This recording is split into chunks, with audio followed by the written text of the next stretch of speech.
advise. The opinions and views of the hosts and guests do not reflect those of the station.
Good evening, ladies and gentlemen. Welcome to Philippines Uncut. I'm your host, Buddy Conana. Now, let me begin this show by quoting a statement or a saying from the eminent 19th century American humorist named Henry Wheeler Shaw. He said, "A dog is the only thing on earth that loves you more than he loves himself." And as anyone who has ever owned a dog, cared for a dog, and loved a dog will attest to, no other creature comes close to being as friendly, as loyal, as sensitive, and as selfless as man's best friend. Tonight's show is all about dogs in our show titled Must Love Dogs. And joining us now are two gentlemen from the Philippine Canine Club Incorporated. We have Mr. Ronnie Natividad and Mr. Simon Sim. Welcome, gentlemen, to Philippines Uncut. Thank you. Thank you for having us. Thank you for Good evening. having us. Thank you very much. Let's begin by talking about your background, Mr. Sim. I'm basically a breeder, and we judge dogs internationally. I've been into the dogs, breeding them and exhibiting them since I was young, and I've basically grown up with dogs. What is your position with PCCI? I'm a director and a chairman of the judges committee. Okay, so we'll get back to you on that very interesting role of being the chairman of the judges committee. So Yes. we'll talk about dog shows in a bit. Now, turning to you, Mr. Natividad, what do you do for PCCI and what is your background? I am a marketing person, right? But professionally, with PCCI, I'm the vice president, and I also chair the affiliated clubs committee. I also judge dog shows, internationally and locally. Okay. Now, let's talk about the PCCI. What is this organization all about exactly? The Philippine Canine Club was founded about 49 years ago. So next year will be our 50th anniversary. It's primarily there to protect and preserve the integrity of the pedigree of the purebred dog and to promote ethical dog breeding with regards to the Philippine Canine Club standard. So that's our main vision and mission in this. Yes. And 49 years is a long time, huh? Yes, it is. I wasn't aware that PCCI was so old already. Huh? Yeah. And before this, what was there before PCCI came along? Actually, before there was no club. And then this group of people, to name a few, Mr. Peñafiel, Mrs. Hannaford, and Captain Aloro, they formed a club to start and safeguard the pedigrees of purebred dogs, the papers, their lineage. So that's how it started, from a small club. It's now a nationwide club with over 40,000 members throughout the Philippines. It's a non-stock, non-profit club, by the way. Mr. Natividad said something, he mentioned a word, it's an ethical dog breeding. What's the meaning of this? Well, basically, it's like when we talk about human being, for example, we want, like, let's say right now they're talking about the RH bill, responsible parenthood. The same thing with the dogs. We wouldn't want people to abuse their dogs by breeding them too much, and we would like them to have a good housing for the dog, you know, a well-kept kennel, clean place, and most important of all is we want the dog to be well socialized and not maltreated, because dogs are like raising them are like children, or raising children that they need to be socialized. Sure. And then hand in hand, this is safeguarding the breeding, Yes. the breeds. So what does it mean when we say safeguarding the breed? To safeguard the breed is like monitoring as well as the best way that we can that the puppies that are produced by breeding are really the puppies that are registered with the Philippine Canine Club. Okay. Now, your activities, you mentioned, of course, your advocacy. Aside from this, what does the PCCI engage in? What other activities do you guys do? First and foremost, we have dog shows, Okay. related dog activities like agility trials, obedience, and now we're getting into flyball competition, and other related, like we hold seminars to further educate people on the breeds that they would choose to own. So it's an ongoing process, Yes. never ending. Yes. No, a lot of work, especially, dog ownership is really increasing in popularity. Yes, I'm it a dog is, lover yes. myself. So, okay. Before we go into your main activity, which is really providing the papers for dogs. This is, I assume, is one of your main Yes. lines of work. No, let's talk about dog basics. When people want to buy a dog or are looking for a pet to looking for a dog as a pet, what are the basic things that they should consider?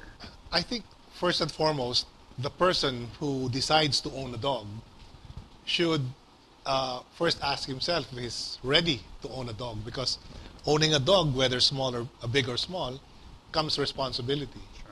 Then the second would be to determine the kind of dog that you would want to own. And then you would have to, I would suggest that you read up on that particular breed. So you would understand more about characteristics that the breed might have, and if it's suitable for you. And then you go to a responsible breeder. And that's where PCCI comes in. You can just call us and we give you the names of the breeders. Okay. Now, it's interesting that you said that people should really research about dogs before they buy, because a lot of people, when they Yes. buy a dog, they say, it looks cute. Cute, It yes. looks cuddly, looks like a toy, I want it. But what you're saying is that there should be a fit between Yes. the lifestyle of a person and the dog, and the kind of dog. What do you have to say about that, Mr. Well, Sam? basically, because we hear a lot of people say we want that dog because it looks nice. We want that dog because they're very intelligent. We saw that dog, this kind of breed, in the TV, and they do a lot of things, like, for example, Lassie, when the Red Pinto. 101 Dalmatian came out, the Beethoven movie, and people get interested in these breeds without knowing the characters of the breed.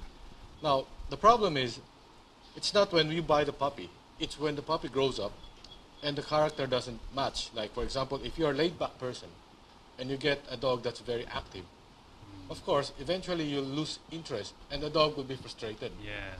But if you're someone who enjoys the outdoor, then you get a little toy dog, a lap dog, you won't be able to enjoy it. You would like to go, exploring. Jogging or Yes. hiking, then it's So very that you difficult. need to get to a point that the dog itself and your character should match in order for you to enjoy the dog.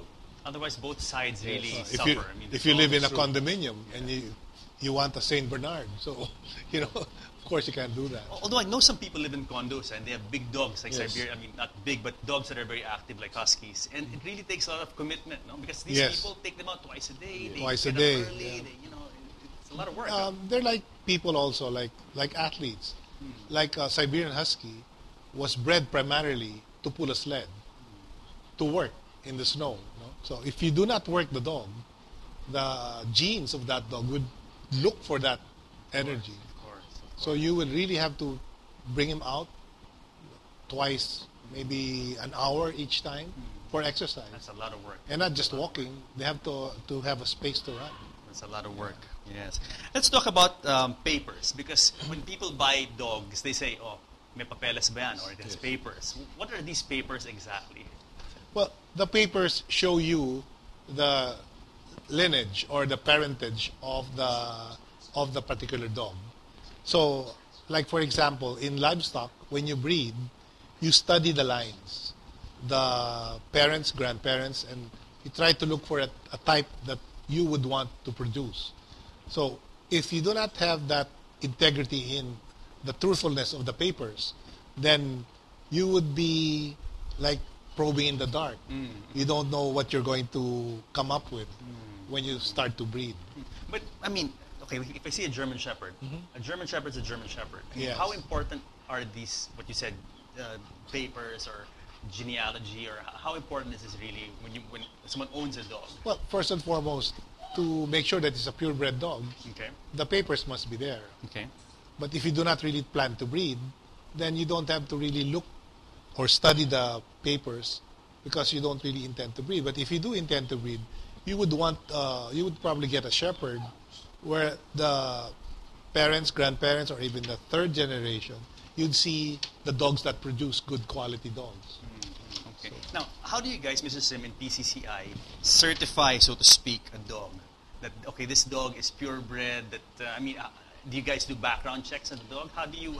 What is the process by which you guys give them these papers? So initially, when they apply, they apply for the papers, they would have to submit both the parents' pedigrees. And if we usually have those data on our record. Okay. And if that matches, we can produce, and we can come up with a pedigree. And we only certify or give pedigrees to the purebred dogs. For example, if they decide to breed two different breeds, we will never accept that or acknowledge that, because that's one of the things that we have to protect, Okay. the sanctity of the breed. Okay. Okay. And another thing is, sometimes if, let's say, the puppy has been sold and there's been some questions that were raised, let's say the owners felt that there's some question on this certain breed of the dog that he bought. So what we do is, if they request for us to check on the dog, we'll go look at the dog ourselves. And if I may add, Sure. Our pedigrees are recognized worldwide, over 90 countries, including the United States, the United Kingdom, and Canada. So we really have to safeguard, because if some of our dogs are exported, go to other countries, the breeders there follow the pedigree that they have Of course, very in their strictly, breeding program. Yes. So it will come back to us because of what it produces. But how can you guys safeguard? Let's say if I'm a dog breeder and I bring, let's say, puppies to you, and I say, these are the offspring of so-and-so champion dog and champion this dog, or whatever. And then what if these dogs are in fact not the offspring of these dogs? So I just bring the papers and say, Well- how do you guys safeguard against that? At present, we're starting with a microchipping program. That is, each dog, when it's registered from puppy, would have a microchip assigned to that dog or implanted on that dog itself. So a microchip number is it's readable worldwide by a certain scanner. Sure, yes. It's accepted worldwide. No? So each microchip is unique in itself. Only one number, no repetition. So when that is implanted, that stays with that pedigree forever, for the life of the dog. Would you say that this practice, this practice of fraud in the pet industry, canine pet industry, happen a lot here in the Philippines? I think not only in the Philippines, but I think for the unscrupulous breeders, they'll try everything to make money. a few bucks out of it. Sure, because the price of the Yes. dog goes up depending on the... But because of this program that we have, by the way, the program is not only being applied in the Philippines, it's one of the requirements of our mother club, which is the FCI. We have started it with the show dogs, and the dogs that were being bred.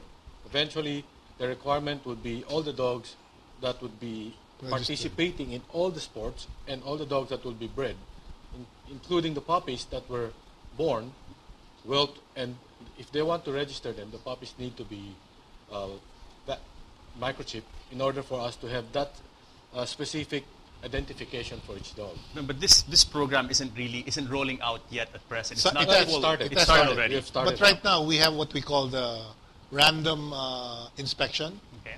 So we have Mr. Valdez, one of our directors, is the one going around, not only in Manila but in the provinces too. He visits kennels. So when we seize puppies and then ask where the parents are, he's also an international judge, by the way. So he can tell whether those puppies are purebred or not, Yes. more or less. Now, potential puppy buyers, what can they do to avoid being victims of of these fraudsters? I think one of the first responsibility they need to know is they need to study, research about the breeds they are interested in. They have to look at pictures, visit kennels, and most importantly, if they could, they go to the dog shows and look at the breeds they like. And with that, because during the dog shows and during the visits that they will make, they'll be able to see how the puppies are from when they're small until they're grown up. Because sometimes you can see puppies going through awkward stages, Yes. but certain dogs, certain breeds have certain characteristics, the type that you want. So let's say if you see a certain breed, like for example the golden retriever, there are things that you can only see in the golden retriever, and they need to learn those small things in order for them to protect themselves. And of course, look for reputable Yeah. breeders. One thing that they could, it just needs a little extra effort, Sure. is to try and see the mother and the father of the puppies. Okay. So you can, the mother, they call it the bitch, and then the stud dog is the sire. No? Yeah. So they have pedigrees, and each pedigree has its unique pedigree number. So if let's say the breeder says, "Oh, this is the mother, the dam," take note of the number. Take a look at the dog. Does it look like a golden retriever? Then you ask where the sire is with that number. So if it's not with the owner of the dam, then try and visit then more or less you know. Because sometimes they might not be able to show you the. Yes. Then beware. Can you guys at PCCI, recommend responsible breeders if people call course, you and yes. say, "I want to buy a German Yes. Shepherd"? But, You yes, guys can. We can will provide have that them. service. We will give them a list of reliable breeders, Okay. and they can go visit. Okay. Now, gentlemen, I understand. So next year is your 50th anniversary, Yes. and you have a big event in February. Yes. What is this activity? Well, this event is on February 21st to the 24th. It's 4 days. We have the tarp Yes, behind us. we Yeah. have it. Yeah. It's we will be having 9 shows, all breed shows, for 4 days straight. We will have judges from Europe. We have, I think, more than 10 judges coming in. Wow. Okay. And there are 4 countries, including the Philippines, holding 4 shows within among the 9 shows. We have Taiwan, Sri Lanka, Pakistan, and the Philippines. So we expect a lot of foreign entries. We had an international show last February, and we had about 100 foreign participants. Excellent. So that's what's going to happen in February. It's a very busy time next Yes, year, we're but inviting everybody. just so timely because, as you mentioned, your 50th anniversary. Yes, it is our 50th. Okay. Anyway, Mr. Natividad, Mr. Sim, you're going to be with us for a second segment, Mr. Sim, but bid you adieu, Mr. Natividad. Thank you very much for coming on the show. Thank you More very much. power to PCCI. Thank you for having us. Thank you. And guys, stick around because in a few moments more of Must Love Dogs when Philippines Uncut returns.